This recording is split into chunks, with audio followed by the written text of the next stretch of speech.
The Warrior Dads podcast is proudly sponsored by the Black Tux. For any guys out there listening right now that are planning on getting married, weddings should be memorable, but not for the groom's lack of style. That's why our friends at the Black Tux design rental suits and tuxedos that you'll love wearing at your wedding. So if you end up getting featured on a list of 23 epic wedding fails for, say, your reception table catching fire or your DJ playing Let's Get It On during the father-daughter dance, at least you know you'll look good for your close-up. I myself have been in a handful of weddings and know it can be frustrating to get the groomsmen to go try on their tux, pick it up, and return it. But the best part about the Black Tux is that they have an easy online ordering process that brings your suit or tuxedo straight to you. Just pick a style at blacktux.com, request a free home try-on so you can feel the fit and quality before you commit. And if online isn't your style, they have showrooms all over the country where you can find your fit and plan your look. From there, they'll ship your order 2 weeks before your wedding so you can check it out one last time. Over 5,000 five-star reviews across Wedding Wire, The Knot, and their own website agree you won't find another rental experience or designs like the ones you'll find at the Black Tux. And if you go check them out on Instagram, you'll see what I'm talking about. So grooms, if you want your wedding to be remembered for the right reasons, visit theblacktux.com/listen. That's theblacktux.com/listen for $20 off your purchase. Walk, don't run, so you don't fall, to theblacktux.com/listen to find a look for you and your crew. Theblacktux.com, formal wear for the moment. Being a dad isn't always easy, but it's the best thing I ever did. I'm constantly improving myself to be the best dad I can be through fitness, nutrition, mindset, and lifestyle. As fathers, we pass on many things to our children, such as our mindset, our habits, our attitude, and what we've learned along the way. Each of these will shape who our children are and who they will become. The Warrior Dad's mission is to help you become the healthiest version of yourself, to hone your edge, and to live with purpose.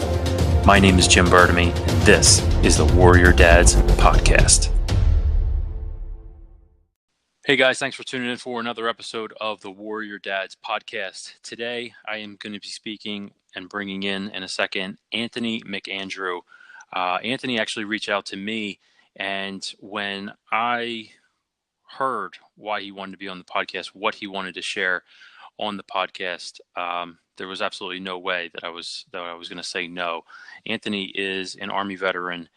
He is a brave father of 2 children who are ages 2 and 1. And not to give away too much, but he has been through a lot. He has overcome a lot. And what he's dealing with one of his children right now is remarkable, which is why I say a brave father of 2. And I think a lot of people out there that are also, I want to say struggling, but living with a child that has some of the things that Andrew's going to share with us and with you today.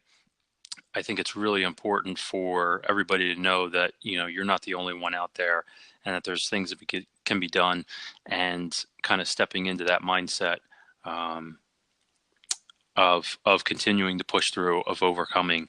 And you can definitely connect if there is anybody out there listening, and you want to connect with other people that are going through the same thing. We're going to plug Anthony's Instagram at the end, so this way you guys can reach out and connect, and who knows where it goes from there. But please help me welcome Anthony McAndrew. Anthony, thank you so much for coming on the Warrior Dads podcast. Really appreciate you taking the time and being willing to open up and share your story with everybody. Yeah, thanks for having me on. Yeah, absolutely. And as with every veteran, thank you for your service. From me and my son, I've taught my son over the years to thank police officers and firefighters and veterans for their service. So I feel like that's important. So thank you. Thank you. So Anthony, just kind of get into your background, just a brief history about you, and then kind of what has led you up to where you are today in life. All right. Well, I grew up in Iowa, so got to have fun dealing with hot summers and cold winters. And then in high school, I was known for the wrestlers, so I wrestled in high school. And that was an interesting time. My coach's favorite saying was, once you wrestled, everything else in life is easy. But when you think about it, it's the first place, if you ever wrestled, where you got put in an awkward situation that you had to find your way out of. Sure. You were with a team, yet on your own. Mm-hmm. What you did and that work you put in directly resulted in the outcome. So it does teach you a lot with mentality and what you have to go through and, process. Because when you're in the cradle trying to get out, there are steps you got to take, but you got to be able to calm down and think about them. And then I actually joined the Army, the Iowa National Guard, on my 17th birthday. And over the junior, senior summer of high school, I went to basic training, came back, finished high school, went back to finish my training, and then immediately deployed to Afghanistan after that. So right into the mix, huh? Yep, right in the mix. I actually did the split training option like that just to be able to make the deployment because I had known about it. Okay. Actually, you told me something interesting before, where you said you knew you wanted to go into the Army. Yeah, so at a very young age too. Yeah, I don't know how many people remember this movie, but the movie Operation Dumbo Drop came out. Mm-hmm. I was about 5 or 6 years old, and it was my favorite movie growing up, and I wanted to be like those guys jumping out of the planes and doing all that cool stuff they were doing. So at 5 so at 5, you said that you wanted to go into the Army, and you actually did it. I mean, that's pretty good because, let alone what people, think about at 5 years old, do they even remember? And here you're actually doing it. Mm-hmm. That's pretty cool. Yeah. All thanks to Operation Dumbo Drop. Yeah. Cool. So what happened after the Army? What happened when you got back from Afghanistan? After I got back from Afghanistan, I was 19 years old. So I was in this really weird place in the world where, I was not viewed as an adult by our laws and our world in general. But everything I had gone through, all the people who actually I could talk to and relate to were older than me. And, you feel really alone at that age when you can't even go to certain areas with your friends who you deployed with because you're not 21. Right. Made that very interesting. I also, right after we got back, I lost my uncle, who was the reason I joined the unit I joined, and was like a big brother to me. That was a very rough time right after we got back.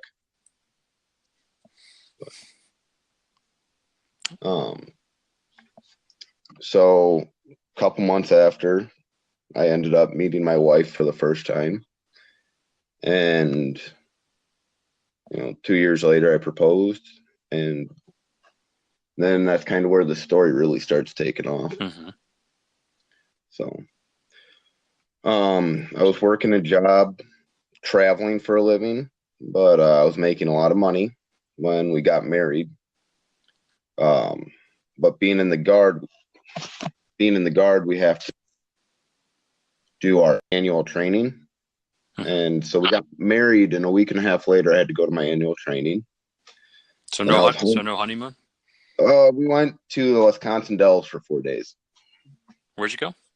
Wisconsin Dells. It's a city in Wisconsin that has the largest water park per capita in the U.S. Oh, okay. Mm-hmm. Cool. So that's where we went for our honeymoon, just because it was quick. Right. And then Went to my annual training, and instead of 2 weeks, it was 3 weeks long. Then when I came back, I had 2 weeks home, and then I had to go to a school for the Army for another 3 weeks. The day I got back, I had called my boss and I told him, I'm ready to get back to work. Just let me know when we're shipping out again. Mm-hmm. And he informed me that the entire company had been laid off while I was gone. Wow. There were about 5 people total working in the whole company. It's the nature of construction, especially when you do a very specific type of construction. Mm-hmm. But kind of a rough spot to be in when you've been married for a total of 3 months. Sure. So luckily I have an uncle who owned a roofing company, and I gave him a call and started working the next week. I wanted a little time off before I went back to work. But I was driving an hour to work every day and an hour home at night, and I was only making about $12 an hour. Wow. So it's a big adjustment. Yeah, it's a very big adjustment. I went from making about $1,000 a week to $12 an hour. And with it being roofing, if the wind is too bad, you can't work. If it's raining, you can't work. Just very rarely did I work 5 days a week even. Mm-hmm. So it was a tough spot. And having just gotten married, all our savings went into that. We didn't have a chance to rebuild it yet. So, just made do for the time being. And then found out my wife was pregnant with our first child. And so. And that was before a year after being married? Yeah. So we found out she was pregnant in November. We got married in July, so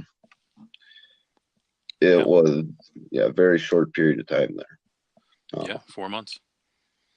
Yeah, so she would have gotten pregnant in October then. Mm-hmm.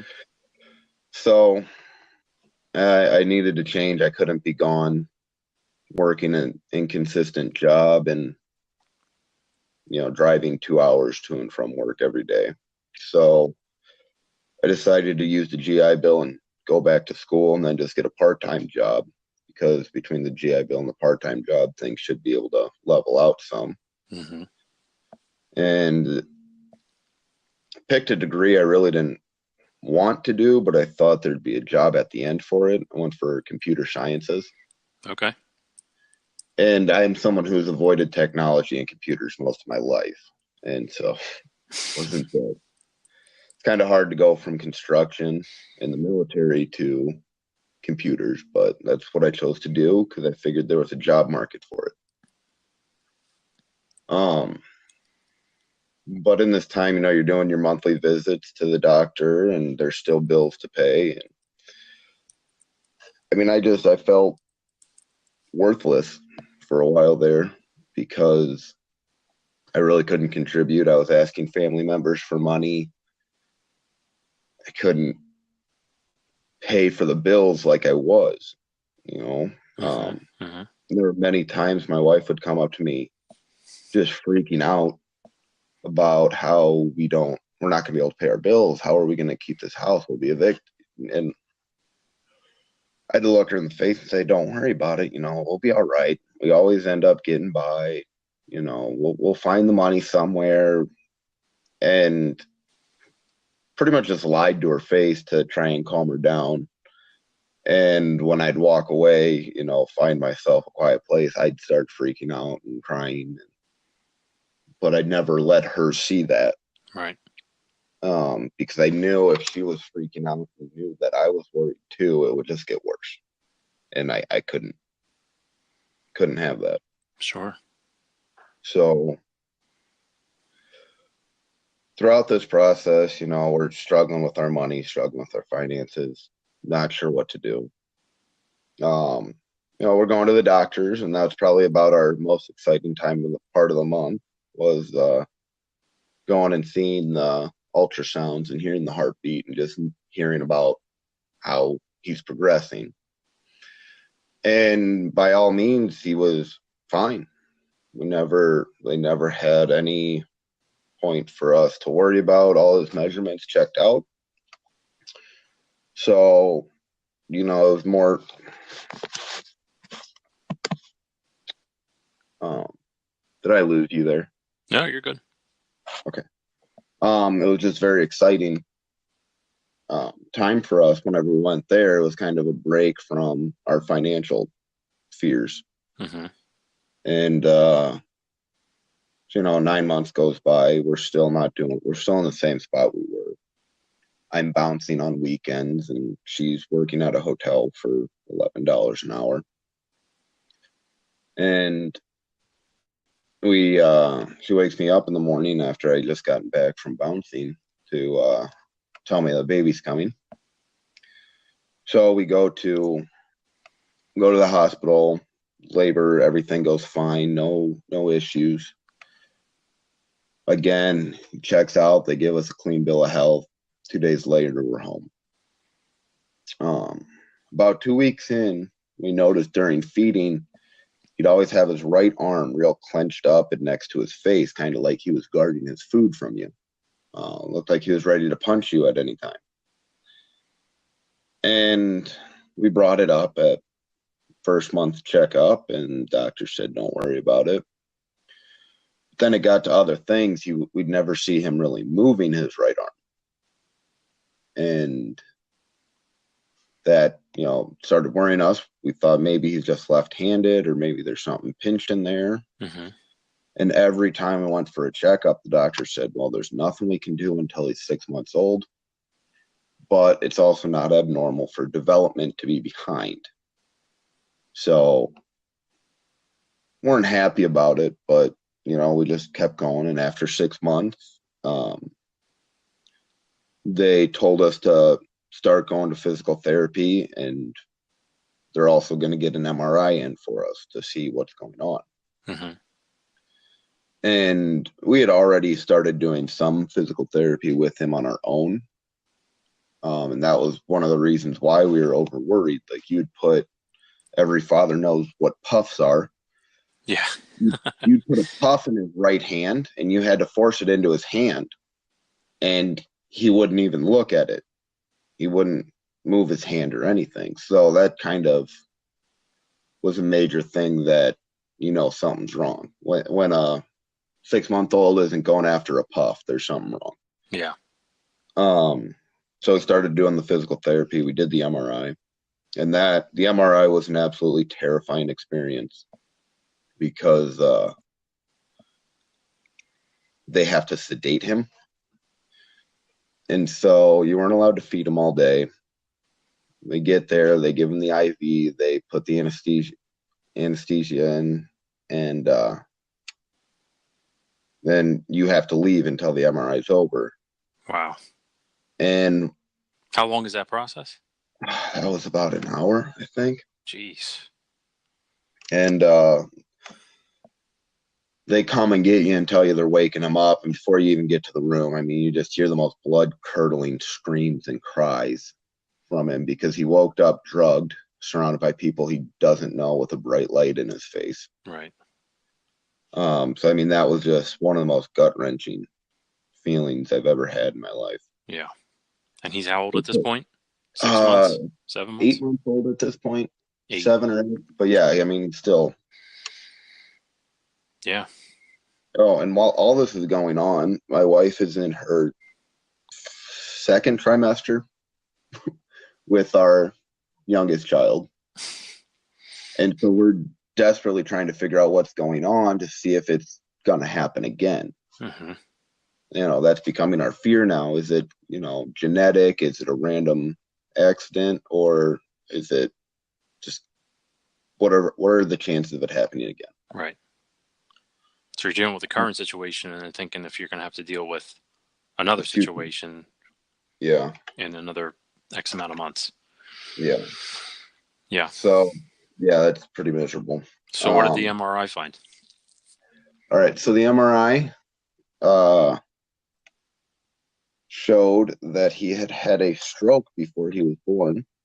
And something they don't tell you to look out for, but one in somewhere between 2 and 5,000 kids have strokes before they're born. Wow. Um, and he is missing a quarter of his brain because of the stroke. And a lot of people ask me, is it damaged or what? Because he was still developing when he had the stroke, the stem cells didn't know what to do. So they turned into whatever was nearest to them, which happened to be the spinal fluid. So he has fluid in his brain where the gray matter used to be on the damaged areas. Those pictures. And is that still there today? Yes, they'll never grow back. No, the spinal fluid is still there today, kind of taking up the rest of the space. Yeah, and that's what allows his head to grow normal. Mm-hmm. So, but I mean, when you're looking at those MRIs with the doctor and you just all of a sudden see this black spot in his brain, and I mean, your gut just drops out of you. Yeah. It was taking everything in me to not freak out right there in the doctor's office that day. What was your wife's reaction? She was crying, and my mom was with us at the time, and she was crying as well. And I'm not gonna lie, I got very selfish when I first heard the news. Mm-hmm. You know, because every father dreams of their kid, you know, being the baseball star or football and whatnot, and watching them and playing catch in the yard with them and helping them develop. And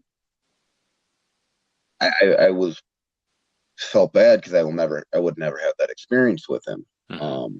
And like I said, I realized it was very selfish, but it was one of them knee-jerk reactions where you just have it. So they also warned us that because he had the stroke, he is now more likely to have seizures. But they didn't tell us what to look for. You know, I was under the impression that all seizures were grand mal, like you see in the movies, where someone just falls over and just starts shaking.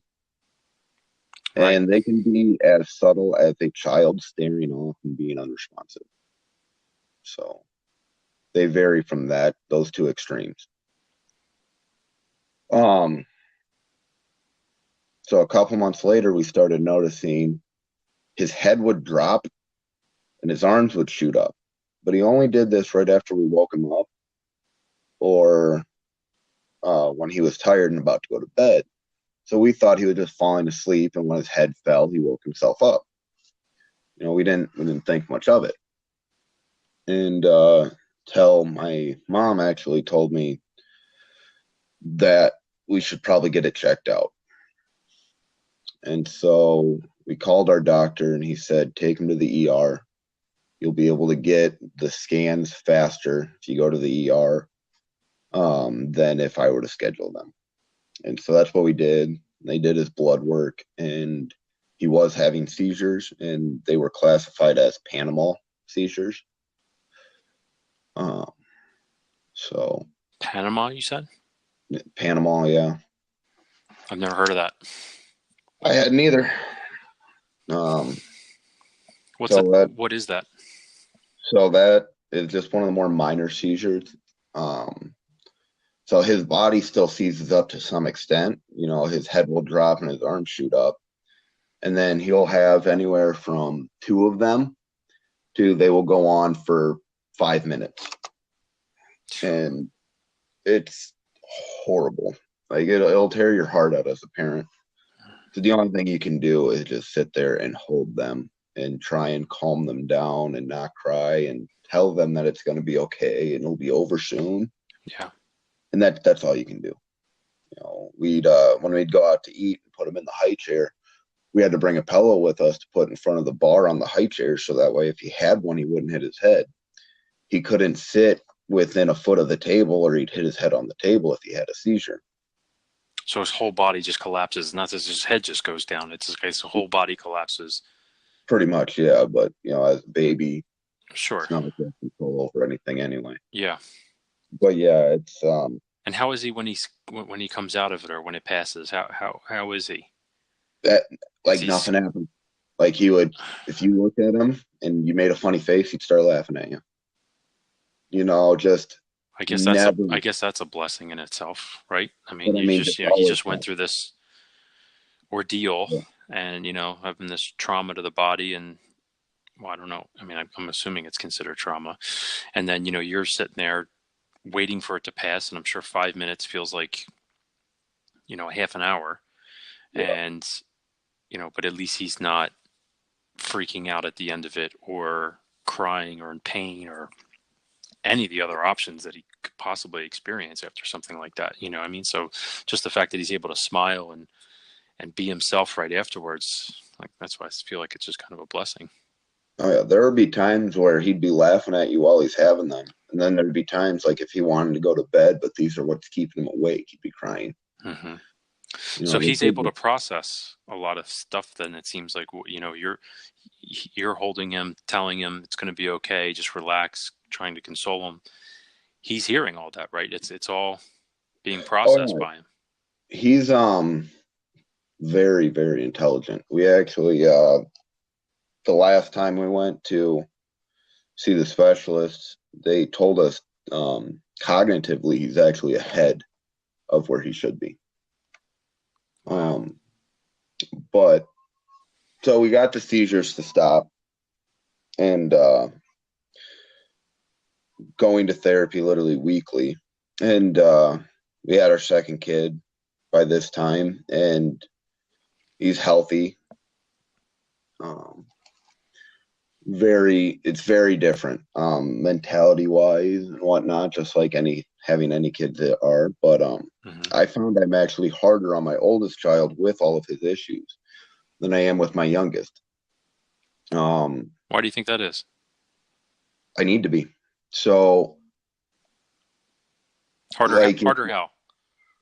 like if there's something out of his reach, I will not get it for him. I make him figure out how to get it. And it could take time. He could be sitting there crying for a while. But because of that, he is quite independent, you know. But Um, he can get it. You're just trying to kind of encourage problem solving for him. yeah, encourage problem solving. So instead of It's not something that's like on a tall counter or something like that, where he wouldn't be no, able to get it without dragging a chair over and climbing up on it or something well, like he does that now because we did this to him as a baby. that. Hmm. Like we would put something out of his reach, and he either had to crawl to get it, roll to get it, grab something and pull it towards him. Hmm. Um, and he always figured it out. And so now he will bring chairs over to the countertop to get onto the counter to get whatever he wants. Wow. So it kind of backfired on us a little bit, but at the same time, it's what we needed to do to get him developed, because I don't want him, you know, relying on this on other people. Yes, he does have a handicap. Yes, he does only have proper use of one arm and one leg, but he can get around, he can play, he can get things. Hmm. Um, and we've never babied him about it. Now I have other family members who will, but when he's with us, then he has to earn it just like every other kid does. So, Why do you say it backfired? Because you have the most independent 2-year-old there is. and overly intelligent. Like we can't hide anything from him anymore. We can't get anything out of his reach. He will figure it out. Wow, that's But impressive. oh yeah, How's his speech? his speech is delayed. So the way that develops with kids, when they become mobile and are able to walk, and walking's second nature, Hmm. then they'll learn to talk. So because he didn't start walking until he was 18 months old, and it's still very labored, it's going to be a delayed speech. Yeah. But Do you guys do sign language? I know sometimes that's pretty common for people, just so they can kind of still communicate, and the child feels like he or she can ask for things. He knows please and more. So, but other than that, generally as the parent, you know what he's saying. You've known that since, they were 10 months old, roughly. Mm-hmm. Like he used to say ball, bob, balloon, and they all sounded the same unless he was talking to my wife or I, and we could tell which one he actually wanted.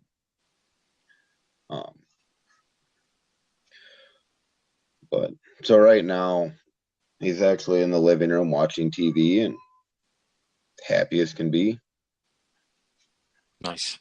Um, Does he have to go to the doctors periodically, more frequently than some other every kids week, or your other son? no, every week, I mean, we have to go to physical therapy or occupational therapy. Yeah. But But you as actually for were mentioning to me that you actually live close to one of the best places for that out there, right? There's that center near you, and you're fortunately only an hour yeah, away or something like that. Iowa City hospitals, yeah, around in this area, they're the best place.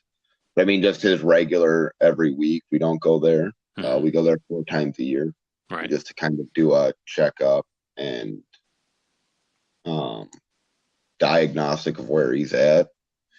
But weekly we go to see the therapist in town. But I mean, other than that, we've only had to take him to the doctor for being sick twice. He's extremely healthy other than that. So That's awesome. I feel very fortunate. He's always happy. He's always smiling and laughing, you know. And I tell you what, I was worried about that whole baseball thing. That kid can throw a baseball across the living room and dining room right now. So, and he's got precision. He hit me between the eyes a couple of times. Nice. Yeah. So maybe you'll still be able to, maybe All right. I mean, what are the doctors saying? What are they saying? And I don't really put, not because, nothing against doctors in general. Of course, Mm-hmm. just like with anything, there's people that are good and bad at their profession, or, good and then just not so good. But you hear countless times of people saying, oh, well, this person will never be able to walk again, talk again, have the use of this limb or whatever. And then, the person turns around and does it, maybe not right away, but then they turn around and do it, and they prove quote unquote science wrong. What are the doctors saying, and what are they saying that could be some limitations? And have you already seen him overcome some of those predictions? Well, to start off, they never thought he would crawl. They thought it would just be physical therapy to walking, and he was crawling. Wow. But other than that, how long did with, he crawl for a good amount of time? oh yeah, he'll still crawl if it's faster than walking because his walking's very labored, and if he doesn't have his brace on, he doesn't like to walk. Mm-hmm. But Well, I actually encourage our son to crawl as long as he could, because some people look at it as, well, I want them to just get up and start running right away. But, from an exercise, from having an exercise background and still seeing clients and understanding infant development to a certain degree, you start to realize that people that have never crawled can have and stability issues because they never actually had the coordination and the working of the left and the right brain hemisphere at that young age. And so it's interesting because, you said that your son only is missing a quarter of his brain, but he's got, he has the capability to crawl and use something, so something's there that still has that connection where he's able to integrate the right and the left side of his body simultaneously to move, right? Because you move your right arm and your left knee together, and then you move your left hand and your right knee together, and that's how you can crawl. So, I mean, that's tremendous, and I would actually encourage that for quite a while, because again, some parents just think, oh, I just want them to get up and crawl or walk and run, and they think that that's a sign of achievement or being ahead of the curve. But I would actually say the opposite. I'd encourage crawling as much as you can, because I've actually even seen it and asked clients before, if they remember if they were, if they crawled when they were a kid, or they were told that, oh yeah, he or she just got up and ran, one day and never crawled. And sometimes it actually shows up later in life, coincidentally. So it's kind of catches up to people. So that's amazing that he's able to crawl. And is he fast on the floor? Oh yeah, he'll actually he picks the hardest way too. He just crawls on his knees a lot of times, which I guess requires the most balance and coordination to do. Like our therapist told us that that's even harder than walking for most people. But the one nice thing about how young he was when it happened and how quick we were about spotting it and going through the steps to take care of it is at that age, their brain is just so plastic, and can be molded and adjusted. And so because we started doing therapy at such a young age, he's building connections, or essentially completely new connections, and creating the pathways himself for his arms. But the one thing they did warn us about is his hand, that he probably will never get more than 70% use out of his hand, just because of the sheer number of, signals that need to go through the nervous system to make your hand work. So, well, you never know. That could be something that he beats as well. Yeah.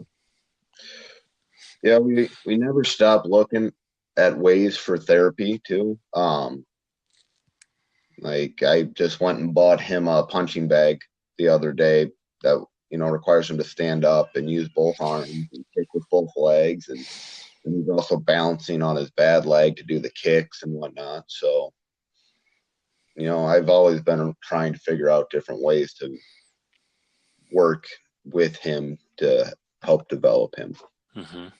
And so you said you mentioned a brace just a little while ago. So he wears a brace on his one leg. That's the bad leg you just mentioned. Yep. Because the problem with the palsy is it forces their muscles shorten on one side. So once that happens, the only way to extend it back to normal is to cut the tendons and then extend them. And so his toe was starting to point, and he was walking only on his tiptoe. And if we didn't get it braced soon enough and the atrophy on the one side got so bad, we'd have to cut his Achilles tendon to straighten his leg back out.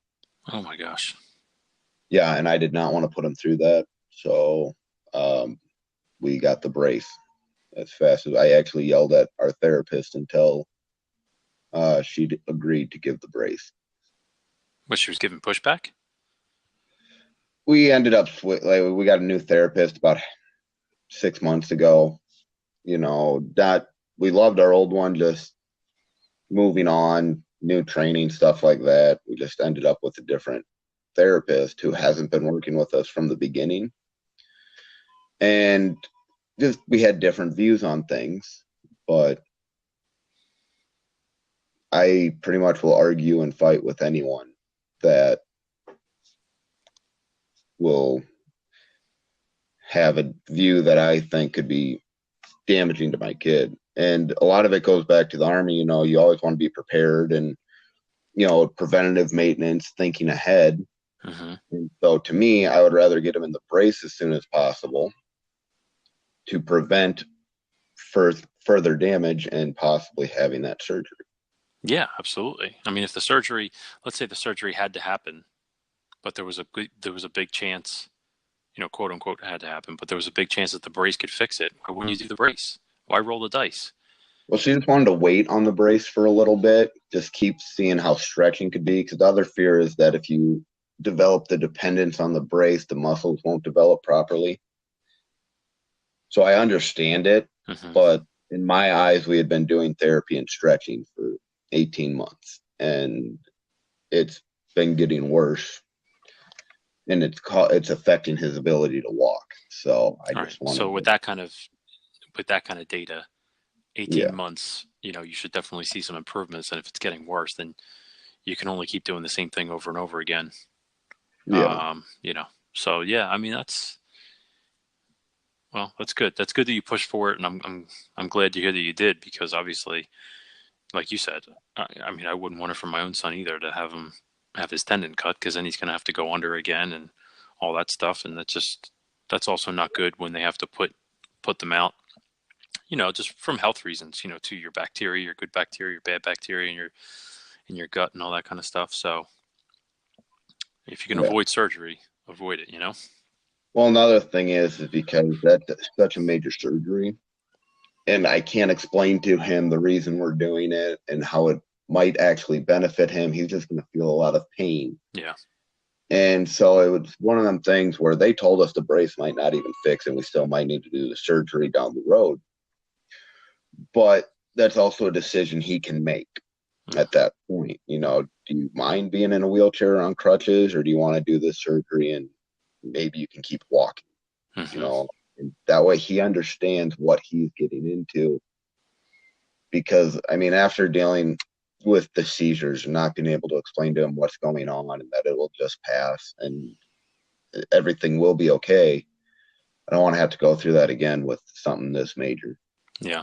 Now you mentioned that you were able to stop the seizures. Yeah, we got him on medication to stop the seizures, and they're already actually talking about in a year or two we'll be able to wean him off.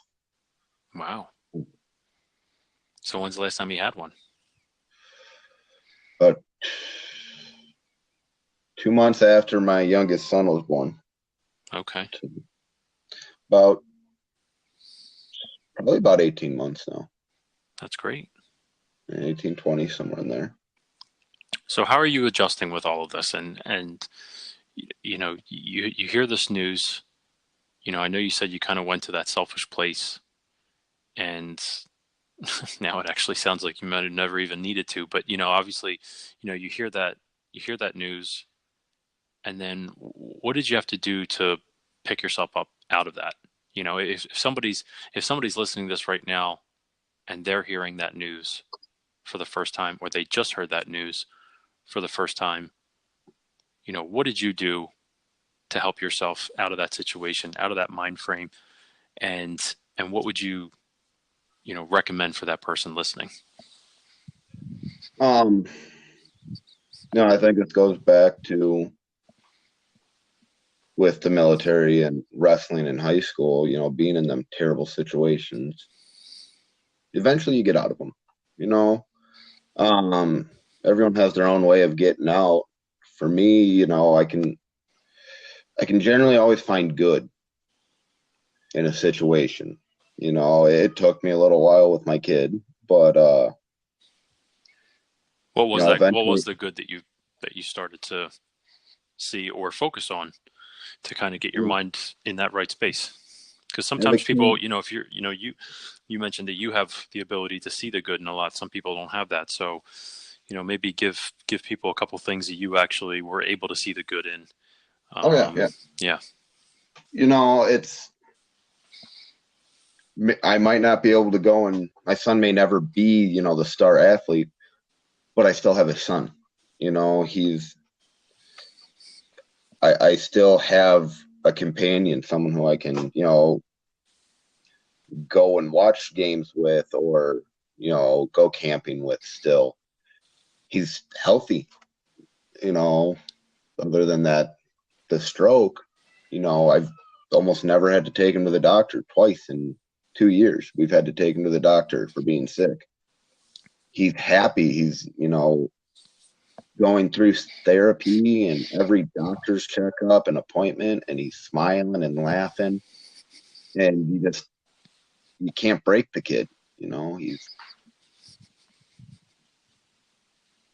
you can't look at that and not be happy and not see the good in that. And going back to the finances problems my wife and I had when we first got married, I learned right away how much I can rely on my wife. And I've seen it before. Couples been married 10, 15, 20 years. As soon as they run into financial problems, that ends the marriage. you know. But we got it out of the way right away, and she's still here. We have our kids. We worked it out. We know just how much we can depend on each other and trust each other. Mm-hmm. I mean, So, just like what you said about even if someone listening takes away the one thing that you could be grateful for, it's that you do have someone that you created. mhm. You know, you have a son that you and your wife brought into this world, and even though there might be some challenges, even though there might be some hardships, um, you created that person, and there was a reason for that. Sometimes we don't know what that reason is, maybe right away, but that's definitely one thing, because there could be other people out there that have, a quote unquote worse, just depending on how you look at it, um, or face more challenges with the situation. Um, but you still have someone that you brought into this world that you can still sit there and love and appreciate. So Mhm. that's big. Yeah. That's really big. Um, so what's the next steps for the little guy? You guys gonna have a third? Um, After you have them that close in a row, she didn't want to have one for a while. Yeah, yeah. Apparently 2 years of being pregnant's a little too much. That's it is a toll. It's definitely a toll. Well, that's good. Um, well, I'm actually happy for you. It sounds like things worked out so good, even though it sounds like it kind of, starts off really scary, the story. Everything you've actually told me more than what you had said in your initial conversation. And, it sounds like things are really developing for him. He's smart, he's intelligent, he's up for the challenge. Like you're saying, you can't break him down, because he's just going to keep figuring out how to overcome the next hurdle. I think that's so amazing. I mean, and hats off to you and your wife for making it happen, for struggling through the financial situation, for figuring it out with your two boys. Um, because you have some extra things that need to be done for the first child, and then, well, actually, weren't you telling me the second one? The younger one, he's more of like a brute, right? So how do Yeah. how, how do those two guys get together, get along and interact? Generally get along fine, but yeah, they're a pound difference, and the younger one's about 4 inches shorter, so he's just a monster in comparison. Hmm.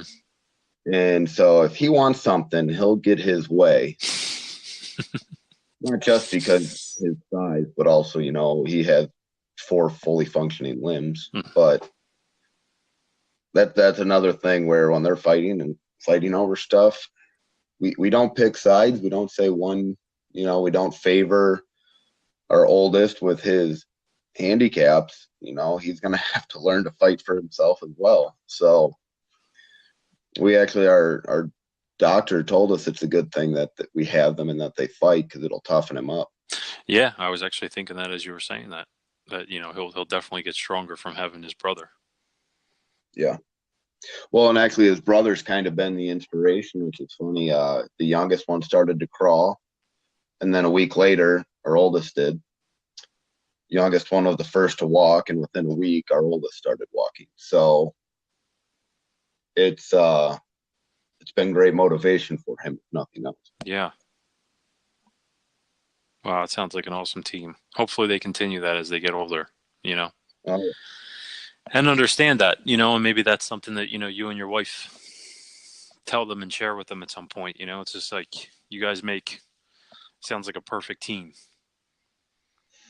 yeah, Inspiration for each other, and, one helps the other, and one encourages the other, and one always is there for the other person. So of course they'll, fight like brothers, but, um, that's awesome. That's great to hear. yeah, Well, Anthony, thank you so much for sharing all of that. I mean, that's amazing. I really appreciate the tips that you shared for anybody that could be listening. And just thanks for opening up, your story, and some of that's not easy, I guess. To No. to share. Definitely not easy to go through, but sometimes it's not easy to share. So I really appreciate that. And as with every episode, we always have 10 questions for our guests, and these questions were inspired by James Lipton and Bernard Pivot, and we did do a quick rundown of them, so you know what they are. So you ready? Yep. All right. So number one, who is your hero? I actually have two. It's my dad is one, and then my uncle, who the one who died right after we got back from Afghanistan. Those two probably are the main forces that made me who I am today, and that I looked up to. Nice. What excites you? Life, life. You never know what tomorrow's going to bring. What I feel like doing tomorrow, or what my boys will end up showing me. So just life. What turns you off? Bullies. What's your favorite sound? My kids laughing. Mine too. My son, not your kids. What is your least favorite sound?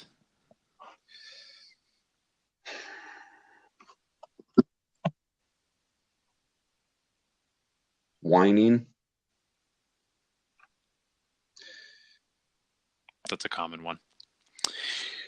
What is your favorite quote or saying? Again, I have two. One is "This too shall pass," and then the second one is from Rocky. It's not about how hard you hit; it's about how hard you can get hit and keep going. I like that. I like both of those. In a couple words, what should a dad be? A role model. And in a couple words, what should a dad not be? Detached. If you could try any other profession, what would it be? Stand-up comic. Nice. And finally, what would you like to be remembered for? My kids. No matter what I do in this life, the only thing that will actually continue on will be my kids, and how they grow up and how they treat people and how they raise their kids will be a direct reflection on me. And then that will carry on through the generations, because the examples I set will set the examples for my kids, which will set the examples for my grandkids, and so on. Nice. That's well said. I like that a lot. Thanks. Anthony, before you go, tell everybody where they can find you on Instagram. If, like I said before, someone wants to reach out, they feel moved by your story, something like that. Tell everybody what your handle is on Instagram and how they can find you. So I am the Lispy on Instagram. Lispy. Yep. Just like the speech impediment. Right.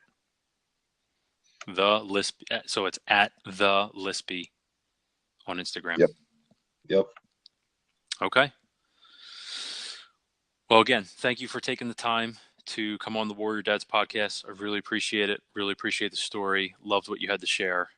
And I wish you the best with everything. All right. Thanks. Thanks for having me on. All right. Have a good one. You too. Hey guys, thanks for tuning into this episode of the Warrior Dads podcast.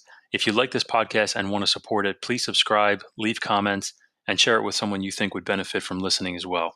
Thanks again, and keep on being a warrior dad.